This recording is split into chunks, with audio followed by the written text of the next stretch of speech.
the talented people, entrepreneurial people are leaving Europe. And I think it is the duty of Europe now to think about and how that can be, at least as much talent, if the people are going out, and as much talent the people would come in, not only fugitives. And going down to the problem. But adding to your figures, I think we have another problem here of talented and entrepreneurial people. People who don't migrate, who don't go abroad, who just give up, who don't want, who are frustrated by the system. And I think when I see all the people I want to employ and I've employed, there is a huge potential there of people who don't, who cannot use their talents. And thinking about this thing is, why can't they use their talents? I did a lot of thinking about it. And it's the same thing, they don't use it as people go away. It is, I would say, we have a huge package of regulations. Not only the EU, but also our states. And I don't know which one is worse, so I'll leave that open. We have now, what are they due for? We have become a very risk-averse society. So, in order to avoid the risks, we introduce regulations everywhere and create a huge bureaucracy which could control everything.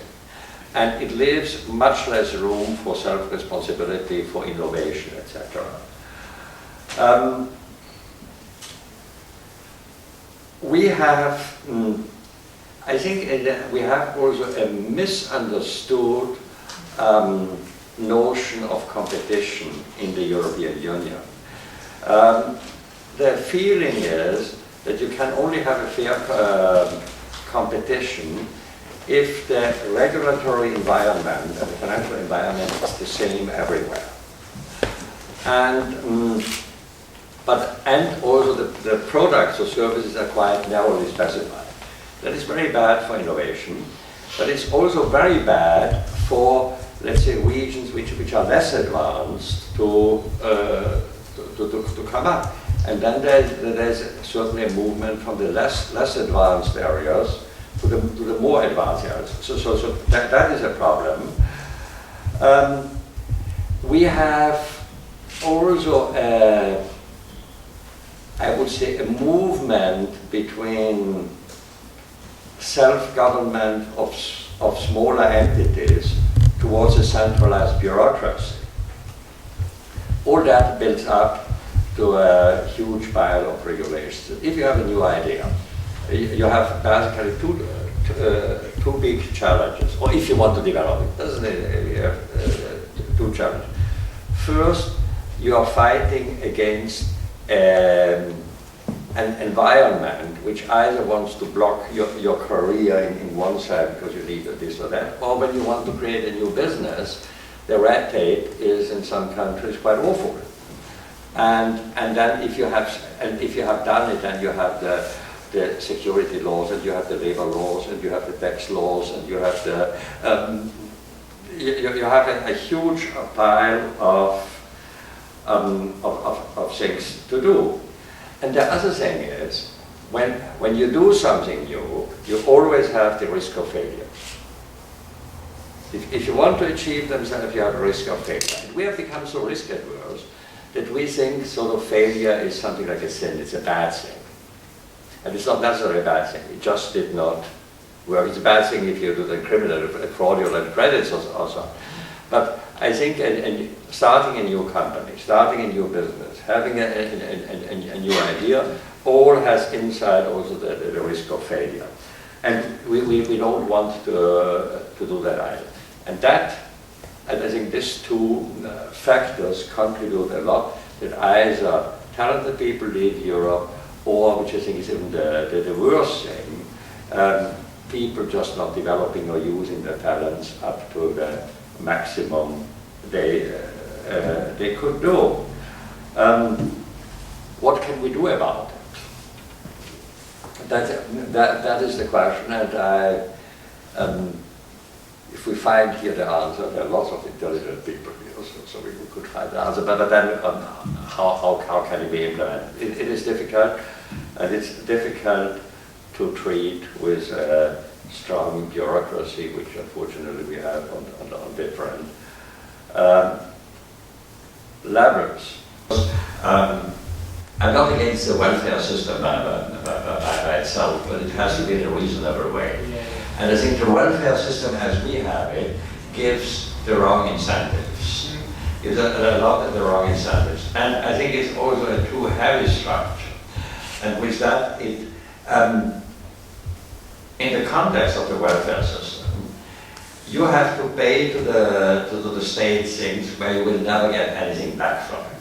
It's also part of the letter to Mr. Hollande was also from a misunderstood, part of it was a misunderstood welfare system. And it has become too heavy on the whole finances and also gives some wrong incentives. And I think you're right. Now, you said something about the unemployment rate. I think that there are certain people who simply misuse that unemployment people, and I think that there is a certain misuse. But I think a big part also of the unemployment problem, mostly also in some of the southern European countries, are also the much too stringent labor laws.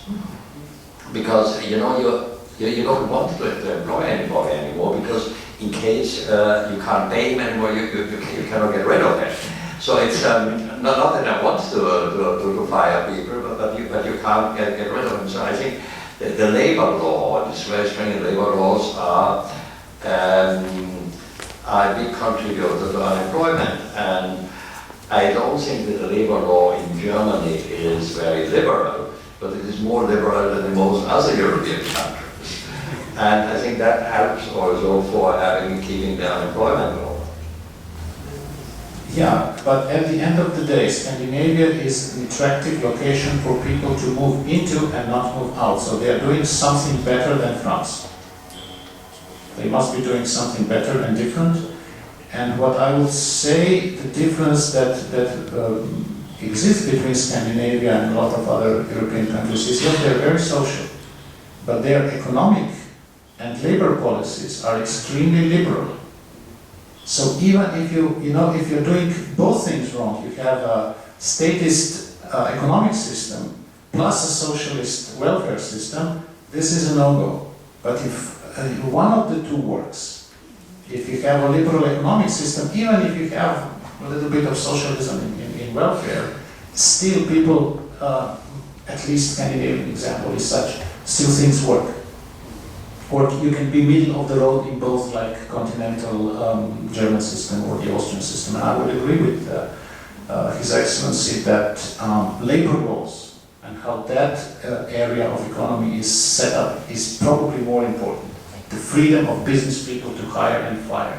This is more important than the details of the safety net. In returning to your issue of brain drain, having myself experienced my two eldest sons, both scientists, studying in the States and not returning, as well as many of their colleagues who have studied abroad, I bring up the issue of rampant cronyism here in Slovenia.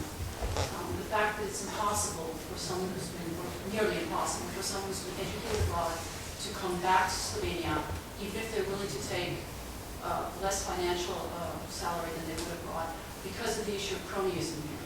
The idea is that if you are not connected with the nomenclatura here in Slovenia, it is almost impossible to find a decent job. What would be your take on that?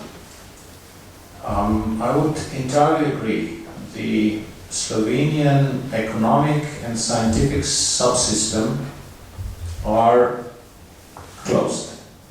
Closed, I would say, too close to outsiders. So if you have been in there like a young researcher, did your PhD with some professor, if he happens to have a vacancy for an assistant, or there's a vacancy for an assistant professor, and you are in the neighborhood somehow, it's possible to get it.